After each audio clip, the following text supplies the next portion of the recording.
What's up guys, welcome back to another video. And today we bring back my fastest and first ever racing mower. So for those who don't know, this is the first racing mower I've ever built. I put an Oppie in it, which is an opposed twin, and it's kind of in a poor state right now. But yeah, it's called the Gasman, first ever racing mower I've ever built. Probably mentioned that already, but I'm just gonna go over real quick what we're gonna do to this thing in this video. We're gonna upgrade the hell out of that engine. We're gonna get this thing back up and running again. We're gonna put it in that frame over there, and I'll tell you guys why. This frame has the trash steering box. This is the first gen LT1000 steering box. It's garbage. All that play right there is all steering box. Look at the arm down there. The arm that's right about at the top of my finger there. The one that's moving right now. That should be moving, but nope. Over here, we have this steering box, which is a way better design. It's way stronger, and there is absolutely no play in that at all. I mean, like, it's kind of seized up right now because it's been sitting outside, but yeah, there's no play in that steering box, and I can tell you guys right now. This is a Craftsman DLT3000, and she's missing a few pieces. But thankfully, I have all the necessary pieces to make this thing a whole mower. What I like about this frame is it has the absolutely enormous 3-gallon gas tank on it, which is going to be perfect for the Gasman because it's going to be a cruiser / daily driver kind of thing. So basically, we're just going to take everything from that frame and put it on this, and then hopefully make this run again. We're also going to paint it nice and cherry red or a different color. We'll see what I feel. And the only reason the transmission's out of it is because I put it in the pulley bully. The pulley bully is the second racing mower I built because this thing did not suck. And that did, so I just put the transaxle from this in that, because this transaxle was leaking. I have brand new seals for it. These are the brake seals, and this is the axle seals. I only need one brake seal, it goes right here. But the brake seal was the one that was leaking, and I just got these because, you know, screw it. And if you guys want to know how to weld the diff and other transaxle modifications, go check out my other videos because I show you guys how to do that. First things first though, I have to get this transaxle back together, which is kinda, you know, boring. There's not a lot to show you guys there, so I'm just gonna get started on that right now. Alright, so while the transaxle is drying over there, I came over here to come completely strip down this red mower frame, the DLT3000. And as you can see, it's pretty much bare bones. And all this junk came out of it because the mouse nest was on it. And underneath this mouse nest was hiding all of this. Ew. Yeah, I don't really know how I feel about this. I think it'll be fine though. It's not too bad. There's no like rust holes, and but like you can see around here, it goes down about a couple thousandths. It's a pretty good crater. But yeah, it's pitted real bad. And I figured if the underside is still good, then this is probably fine. Which the underside is not all that bad. It's still pretty pitted, but not as deep and not as like crazy. The worst part is over here, but the side of the frame is luckily still good, and I'm going to reinforce this frame with a little bit of angle iron as well, just to get that extra rigidness. And if you want to see rust, check out the frickin' PTO deck lift thing. Yeah, that's pretty frickin' nasty, dude. Those two panels are completely junk too, because they're so rusty. But I'm going to continue to clean this up, throw some paint on there, and, you know, just ignore it. Here's the steering box as well. This thing's pretty, it's in pretty good shape. Okay, got the mess cleaned up. This, we're not gonna use that frame. That frame is junk. We're gonna use this frame instead. This was, gonna be my friend's frame. I was gonna give it to him, but I said screw him and took it for myself because you know, it's mine. I don't care. Anyways, this frame is in way better condition. There's a little bit of rust, but not too much. Not nearly as bad as this. Actually, not even close to as bad as that. And that steering box, right, not gonna use that one. We're gonna use this one. This one's in way better shape. It turns a lot better. The other one's got like water in it or something and it's kind of rusted. It still works, but this one's a little better. The only reason we don't use this frame is because this is the frame with the giant, like, you know, part where your feet go. I don't know. And for some of you guys know, that video got like 150 likes. This is that biohazard mower. The one that engine right there came out of. That opposed twin right there. And the steering box that came out of the biohazard mower certainly isn't in good shape. Look at this. That's loose, like really loose. And the end of this tie rod, this ball joint is like about to fall out. I mean, look at that. That's real bad. And the gas tank that came off that DLT3000 frame, this thing smells horrible. Like, some strange yellowish sticky goo came out of it. I don't want to touch it. Stuff doesn't usually make me lightheaded whenever I smell like crazy stuff like that, but this did, and that's how you know it's potent. Because I'm pretty much like immune to that crap by now. Side by side comparison, original gas tank, new gas tank. See the difference? This thing lasted quite a while, even though it's only like a gallon. This is like 4 or 5 gallons, alright? This will last me like 17 weeks, alright? Safe to say, we're gonna have some pretty long ride-outs. And the fenders that came off it, they look bad, but they're really not. The paint is just kind of peeling, and there's just some like minor surface rust. There's some pitting in some places, but there's no holes in it or anything. Alright, so I have the transaxle pretty much like ready. I just need to build a belt guard, and that's about it. But I have the brand new 2.5-inch pulley on there. I've tapped this little drain hole here so that I can fit a bolt, because rubber plugs aren't necessarily the best thing. I've literally had rubber plugs fall inside of the transaxle, and it took me like 3.5 years to get it out. And I also tapped on this little like vent hose thing. I'm gonna have a piece of fuel line running up to like the fender area, so it acts as an air vent and an oil fill. The reason you want an air vent is because, like, with the old style and just the rubber plug, this transaxle was completely sealed. There was no vent, which when pressure builds, whenever this heat up, because guess what air does whenever it heats up? It expands. So the air is going to expand inside the transaxle. It's going to blow out seals. It's going to blow out the gasket maker, and it's not going to be fun.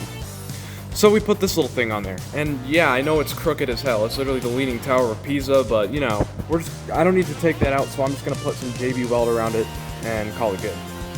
And yes, it clears the shifter thing. This is currently the Gasman. She's got the cast iron axle. Transaxle is back in. Just need to build a belt guard pretty much. Look at how much flex this thing has. I don't know how well you guys can see that on camera. Look at how much the transaxle is moving whenever I flex the frame. Look at the tires. That's how much frame flex this thing has. If anyone has any recommendations on how to, you know, make it that not happen, feel free to put it in the comments, please. Alright, I'm currently in the process of painting this thing. I got the frame pretty much all painted up. As you can see, she is beautiful. This thing is pretty rusty, so I just painted it to prevent rust, and I still have to do back here, but I got the transaxle in as well. This is probably going to end up having to come out at some point, but I just got it in there so I can roll it around. What we have to do here is reinforce these brackets. There's one missing right here. But we have to reinforce this because they're very chintzy, and yeah. And this Mo 2118 said to flip this pulley upside down so the belt lines up better. Sorry, but no, I can't do that. And it's because this vent right here, I don't know how well you guys can see, it's very close to the pulley. So the belt will interfere with that if I turn this upside down. So it'll be fine. But I think we could do a little bit of a painting montage, because why not?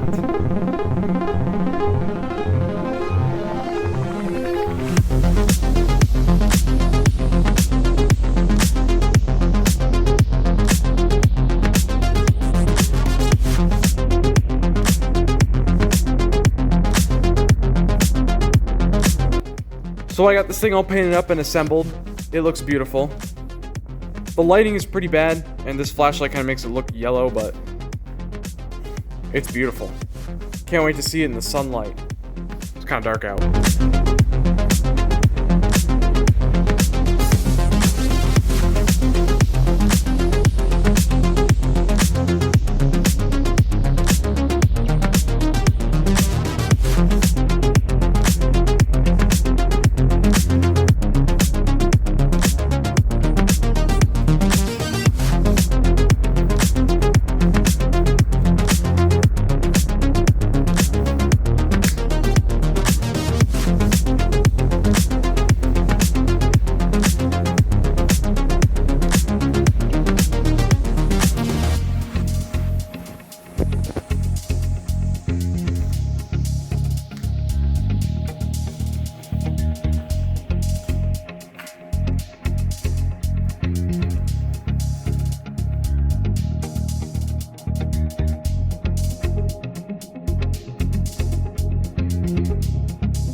So the fender is all done. It looks just as good but ugly as the hood does.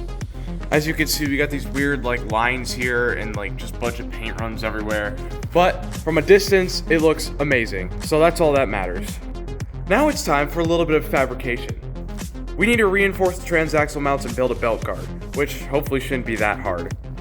So what I mean by reinforce the transaxle mounts, there's these two transaxle mounts, one on each side. Look at this. How is that supposed to, like, what? It's weak as hell. I mean, it's just a 90-degree angle, not even reinforced. It's ridiculous. So we're gonna put like a little, whatever the hell you call it there, a gusset, and then a gusset there as well.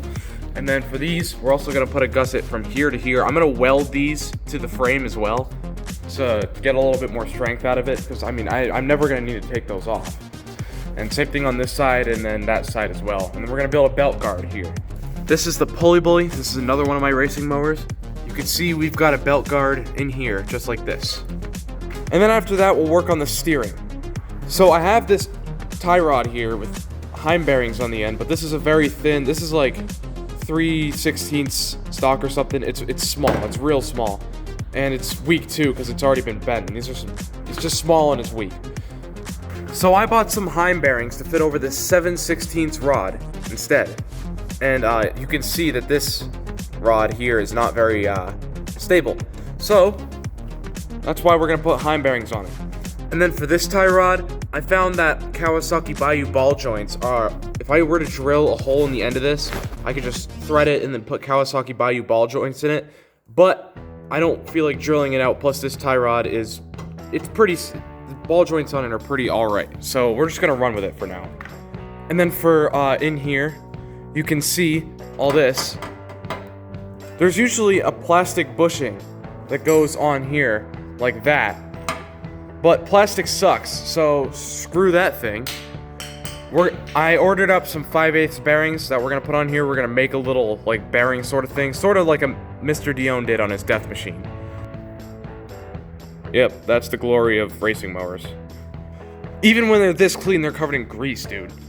And the seat is not really gonna match the beauty of the rest of the mower, but I also need to paint it as well. We're gonna paint it red. Actually, we might do the same thing that we did to the steering wheel. Have a little sort of sparkly pattern going on right there. But yeah, I'm gonna get to work on this, and I'll show you when I'm done. So I just put this belt guard on there that I made a long time ago. I stole this from my friend. His transaxle blew up, so he doesn't really need it right now. So yeah, I just stole it from him, and yeah, there we go, belt guard. So basically what I did, goes in here like that, just like it normally would, bolts here like that, like it normally would. I have these pieces right here to prevent it from moving down whenever the belt goes down, because like that happens on the previous design, like the one on the pulley bully. So this is a load of horse shit. I'm going to install this bracket. I'm getting ready to reinforce it, you know, putting it on there and stuff like that.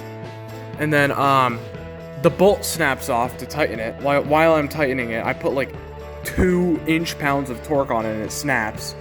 And then as I'm like drilling it out and stuff, trying to put a new bolt in, the fucking bottom snaps right the fuck off.